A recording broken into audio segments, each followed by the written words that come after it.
नमस्कार, देशोन्नतीच्या सुपर 30 मध्ये मी ऐश्वर्या आपलं स्वागत करते। पुणे शहरातील हडपसर पोलीस स्टेशनमध्ये एका बलात्कार पीडितेला FIR नोंदवण्यासाठी तब्बल 21 दिवस वाट पाहावी लागली। या प्रकरणात पोलीस उपनिरीक्षक अशोक गंधाले यांच्या भूमिकेवर संशय व्यक्त केला जातोय। विशेष म्हणजे पीडिता एका दिवंगत पोलीस अधिकाऱ्याची मुलगी असून तिच्यावर तिच्याच होणाऱ्या नवऱ्याने बलात्कार करत 16 लाख रुपयांची फसवणूक केली असा आरोप आहे। शिवसेनेचे नेते संजय शिरसाट यांचे पुत्र सिद्धांत शिरसाट यांच्यावर एका विवाहित महिलेने गंभीर आरोप केले आहेत। महिलेने मानसिक व शारीरिक छळ, हुंडा आणि फसवणूक प्रकरणी कायदेशीर नोटीस पाठवली आहे। सिद्धांत शिरसाट यांच्यावर मानसिक आणि शारीरिक छळ, धमकी, हुंडा आणि फसवणुकीचे गुन्हे दाखल करण्याची मागणी महिलेने केली आहे। सातारा जिल्ह्यातील खटाव तालुक्यातील जाम येथील सोमनाथ संभाजी शिंदे यांचे शेरी नावाच्या शिवारात त्यांच्या मालकीच्या विहिरीच्या बाजूला काम करत असताना विजेचा धक्का लागून मृत्यू झालाय। माजी सरपंच वनिता शिंदे यांचे ते पती होते। त्यांच्या आकस्मिक मृत्यूने कुटुंबासह गावावर शोककळा पसरली आहे।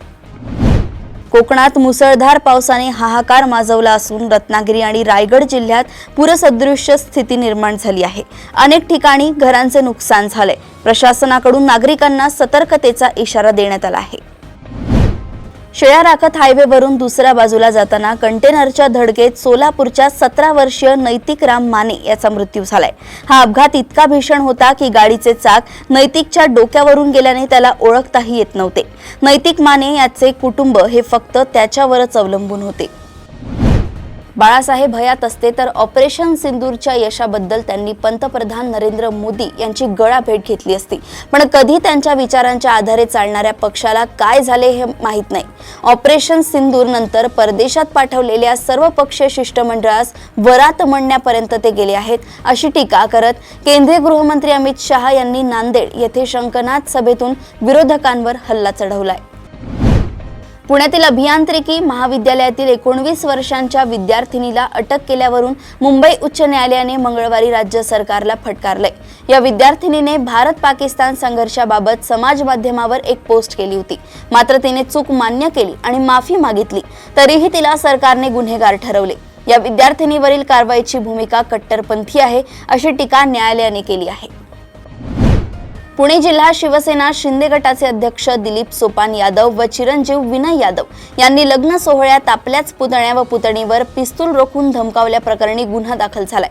सासवड पोलीस स्टेशनमध्ये माजी राज्यमंत्री व पुरंदरचे आमदार विजय शिवतारे यांची पुतणी केतकी धनंजय झेंडे यांनी फिर्याद दाखल केली आहे। आंतरजातीय लग्न मान्य नसल्यामुळे सासरच्या मंडळींनी सुनेचा छळ केला, तसेच तिचा घरीच गर्भपात केल्याचा प्रकार उघडकीस आलाय। या संदर्भात पीडित महिलेने पोलिसात तक्रार दाखल केल्यामुळे हा सगळा प्रकार चव्हाट्यावर आलाय। या प्रकरणी पीडित महिलेने नाशिकच्या आडगाव पोलीस ठाण्यात तक्रार देत पोलिसांनी सासू सुचित्रा पाठक, सासरे प्रवीण पाठक, ननंद स्मिता पाठक आणि पती भूपेश पाठक या चौघांविरोधात गुन्हा दाखल केलाय। विमानामध्ये पेट्रोल भरणाऱ्या टँकर मातीत फसल्याने अमरावती विमानतळावरून मुंबईला जाणाऱ्या विमान फेरी ऐनवेळी रद्द करण्यात आली आहे। मात्र ऐनवेळी उड्डाण रद्द झाल्याने अमरावती विमानतळावर प्रवाशांचे मोठे हाल झाल्याचं बघायला मिळतंय। परिणामी यामुळे प्रवाशांचा संताप अनावर झालाय। महाराष्ट्र दौऱ्यावर आलेल्या अमित शहा यांची उपमुख्यमंत्री अजित पवार यांच्या समवेत सह्याद्री अतिथीगृहावर बैठक झाली असून 20 मिनिटांच्या बैठकीत राजकीय चर्चा झाल्याचं समजतंय। राष्ट्रवादी काँग्रेसकडून गेल्याच आठवड्यात छगन भुजबळ यांना मंत्रिपदाची जबाबदारी दिल्यानंतर राष्ट्रवादी काँग्रेसमध्ये धनंजय मुंडे नाराज असल्याची चर्चा आहे। त्याच पार्श्वभूमीवर या बैठकीकडे राजकीय नजरा लागल्या आहेत। शहरातील उद्योजक संतोष लड्डा यांच्या घरी दरोडा टाकणाऱ्या एकाचा पोलिसांनी एन्काउंटर केल्याची घटना मंगळवारी मध्यरात्री साजापूर शिवारात घडली आहे। मुख्य आरोपी असलेला अमोल खोतकर एका हॉटेलमध्ये येणार असल्याची गुप्त माहिती पोलिसांना मिळाली। त्यानुसार सापळा लावण्यात आला। पोलिसांनी केलेल्या कारवाईत आरोपी जखमी झाला, त्यानंतर त्याचा मृत्यू झाला तर एकाला ताब्यात घेण्यात आले। तुर्कीने पाकिस्तानला मदत केल्याने आता भारतात त्यांच्या ज्वेलरीचं नावच बदलण्यात आलंय। भारतीय सैन्याने पाकिस्तानातील दहशतवाद्यांविरोधात राबवलेल्या ऑपरेशन सिंदूरच्या पार्श्वभूमीवर आता टर्किश ज्वेलरीचं नाव आता सिंदूर ज्वेलरी करण्यात आलंय। नाव बदलण्याचा हा निर्णय ज्वेलर्सच्या देशातील शिखर संघटना जेम्स अँड ज्वेलरी डोमेस्टिक काउन्सिलने घेतलाय। घोडबंदर ते भाईंदर हा बहुउद्देशीय प्रकल्प अडचणीत सापडण्याची शक्यता आहे। या निविदा प्रक्रियेत कोणताही दिलासा देण्यास हायकोर्टानं नकार दिल्याविरोधात L&Tनं तातडीनं सर्वोच्च न्यायालयात धाव घेतली आहे। तुर्तास हायकोर्टानं निविदा 2 आठवड्यांकरिता सीलबंदच ठेवण्याचे निर्देश MMRDAला दिले आहेत। बीड जिल्ह्यातून एक अत्यंत हादरवणारी बातमी समोर आली आहे। तिथे एका भीषण अपघातात 6 जणांचा जागीच मृत्यू झालाय।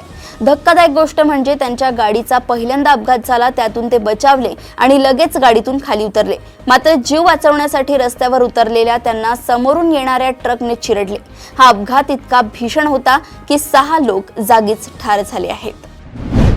जम्मू काश्मीरच्या उधमपूरमध्ये एका महिलेनं आपल्या पतीची हत्या केली। त्यानंतर तिने आधी आपल्या पतीचा मृतदेह जाळला, त्यानंतर त्याच्या अर्धवट जळालेल्या मृतदेहाचे तुकडे केले। हे तुकडे तिने प्लास्टिकच्या बॅगमध्ये भरले आणि ही बॅग तिने डोंगरावरून खाली फेकली। धक्कादायक म्हणजे या घटनेत कोणताच प्रेमाचा अँगल समोर आला नाही, तर या प्रकरणात या महिलेच्या आईने आणि भावानेच तिला साथ दिली आहे। भारत बांगलादेश बॉर्डरवर पुन्हा एकदा तणावपूर्ण स्थिती निर्माण झाली आहे। तिथे 2 वेगवेगळ्या भागात कुरीग्रामच्या बोराईबारी आणि आसामच्या मनकाछार येथे कथितरित्या भारताची बॉर्डर सिक्युरिटी फोर्स आणि बांगलादेश बॉर्डर गार्ड आमने सामने आले होते। BSFच्या जवानांनी 9 पुरुष आणि 5 महिलांना बांगलादेशमध्ये पाठवण्याचा प्रयत्न केला। काही प्रत्यक्षदर्शींनुसार BSF कडून 4 राऊंड फायरिंग झाली। BGBने हा दावा फेटाळून लावलाय। भारताने स्वदेशी 5व्या पिढीचे लढाऊ विमान विकसित करण्याची घोषणा केली आहे। हे विमान स्टेल्थ तंत्रज्ञान आणि सुपर क्रूज क्षमता यासारख्या अत्याधुनिक वैशिष्ट्यांनी युक्त असेल। DRDO आणि खासगी कंपन्यांच्या सहकार्याने हे प्रकल्प पूर्ण केला जाईल। यामुळे भारताची संरक्षण क्षमता वाढेल आणि देशातील एरोस्पेस क्षेत्रात आत्मनिर्भरता निर्माण होईल। ऑपरेशन सिंदूर हे नाव निश्चित झाल्यानंतर त्याचा लोगो तयार करण्याचं काम भारतीय लष्करातील 2 व्यक्तींच्या हाती सोपवण्यात आलं। भारतीय लष्कराच्या मुख्यालयाच्या ऑपरेशन रूमने प्रसिद्ध केलेल्या ऑपरेशन सिंदूरच्या कमांड सेंटरच्या पहिल्या दृश्यांमधून ऑपरेशन सिंदूरच्या लोगोच्या डिझाईन मागील व्यक्ती कोण हे उघड झालंय।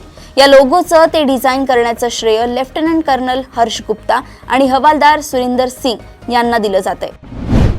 लालूंचा मोठा मुलगा तेज प्रसाद यादवने त्याचे दुसरे रिलेशनशिप जाहीर केल्यानंतर पत्नी ऐश्वर्या रायने लालूंच्या कुटुंबावर प्रश्नांची सरबत्ती केली आहे। तेज प्रतापचे 12 वर्षांपासून सुरू असलेले विवाहबाह्य संबंध माहीत होते, तर माझं आयुष्य का बर्बाद केलं असा प्रश्न लालूंची सून ऐश्वर्या रायने केलाय। आता तेज प्रतापची हकालपट्टी करण्याचं नाटक करणाऱ्या लालूंना त्यावेळी मला मारहाण होत असताना सामाजिक न्याय आठवला नाही का असा प्रश्नही तिने केला आहे। बांगलादेश सध्या राजकीय संकटातून जात आहे। अंतरिम सरकारचे प्रमुख मोहम्मद युनूस यांनी अलीकडेच राजीनामा देण्याची धमकी दिली होती। दरम्यान बांगलादेशातील चीनी दूतावासाने आपल्या लोकांसाठी एक विशेष सल्लागार जारी केलाय। त्यांनी चीनी नागरिकांना सांगितलंय की त्यांनी परदेशी व्यक्तीशी लग्न करण्याबाबतचे नियम पाळले पाहिजे। 1917 मध्ये झालेल्या अपघाताला बळी पडलेल्या सॅन डिएगोच्या खोल पाण्यात USS F1 ही अमेरिकन पाणबुडी सापडली आहे। दुसरे म्हणजे 1950 मध्ये कोसळलेले नौदलाचे प्रशिक्षण विमान। अमेरिकेच्या संरक्षण खात्यासाठी हा खजिन्यापेक्षा कमी नाही। समुद्राच्या लाटा आणि प्रवाह यांच्यामध्ये 100 वर्षातून अधिक काळ राहिल्यानंतर ही पाणबुडी आश्चर्यकारकरित्या सुरक्षित होती। सोमवारी 26 मे रोजी रात्री ब्रिटनच्या लिव्हरपूल शहरात आनंदाचं वातावरण असताना अत्यंत दुर्दैवी घटना घडली। प्रीमियर लीग जिंकल्यानंतर टीम आणि कर्मचारी एका ओपन टॉप बसमधून शहराच्या मध्यभागी विजयी परेड करत होते। त्याच वेळी एक भरधाव गाडी त्या गर्दीत शिरली आणि क्षणात आनंदाचं हे दृश्य शोकात बदललं। या घटनेत जवळपास 50 जण जखमी झाले असून त्यात 4 लहान मुलांचाही समावेश आहे। या प्रकरणी मर्सीसाइड पोलिसांनी तत्काळ कारवाई केली आणि 53 वर्षीय ब्रिटिश कार चालकाला अटक केली आहे। महाज्योती संस्थेतर्फे विद्यार्थ्यांसाठी महत्त्वाची आणि आनंदाची बातमी आहे। JEE, नीट आणि MHT CET परीक्षांसाठी तयारी करणाऱ्या विद्यार्थ्यांसाठी ऑनलाईन प्रशिक्षण कार्यक्रम आयोजित करण्यात आलाय। अर्ज करण्याची अंतिम तारीख 20 जून पर्यंत वाढवण्यात आली आहे। इच्छुक आणि पात्र विद्यार्थी महाज्योतीच्या अधिकृत संकेतस्थळावर जाऊन अर्ज करू शकतात। ग्रामीण आणि शहरी भागातील विद्यार्थी या संधीचा लाभ घेऊ शकतात। व्यवसाय शिक्षण व प्रशिक्षण संचालनालयामार्फत औद्योगिक प्रशिक्षण संस्थांमधील म्हणजेच ITI मधील प्रवेश प्रक्रियेला सुरुवात झाली असून सोमवार दिनांक 26 मे पासून विद्यार्थ्यांना महाविद्यालयांचे पर्याय अर्ज भरण्यासाठी मुदत देण्यात आली आहे। राज्यभरात 55,680 अर्ज आले आहेत। 10वीला चांगले गुण मिळवणारे विद्यार्थीही अर्ज करतायत। जून अखेरपर्यंत विद्यार्थ्यांना हे अर्ज दाखल करता येतील। राज्यातील सरकारी वैद्यकीय महाविद्यालयांमध्ये अध्यापकांची कमतरता असल्याचं महाराष्ट्र आरोग्य विज्ञान विद्यापीठाच्या अहवालातून समोर आलंय।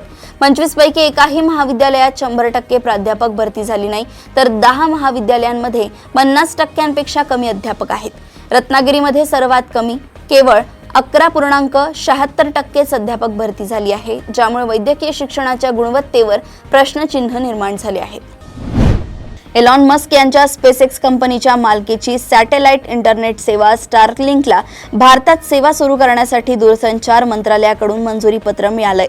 100हून अधिक देशांमध्ये कार्यरत असलेली ही सेवा आता भारतात हायस्पीड आणि कमी लेटन्सी असलेले इंटरनेट उपलब्ध करणार आहे। अहवालानुसार स्टारलिंकच्या मासिक योजनांची किंमत ₹840 म्हणजेच अंदाजे $10 पासून सुरू होऊ शकते, ज्यामुळे मोठ्या प्रमाणात वापरकर्त्यांना आकर्षित करण्याचा प्रयत्न आहे। ओयो हॉटेल सर्वात स्वस्त राहण्याची व्यवस्था करण्यात पुढे असतात, परंतु आता ओयो नागरिकांना हॉटेल रूम्सच्या जोडीला भाडे तत्वांवर राहायला घरेही मिळणार आहे। ओयोच्या vacation home management unit Belvilla by ओयोने आंतरराष्ट्रीय विस्तारीकरणाच्या दिशेने मोठं पाऊल उचललंय।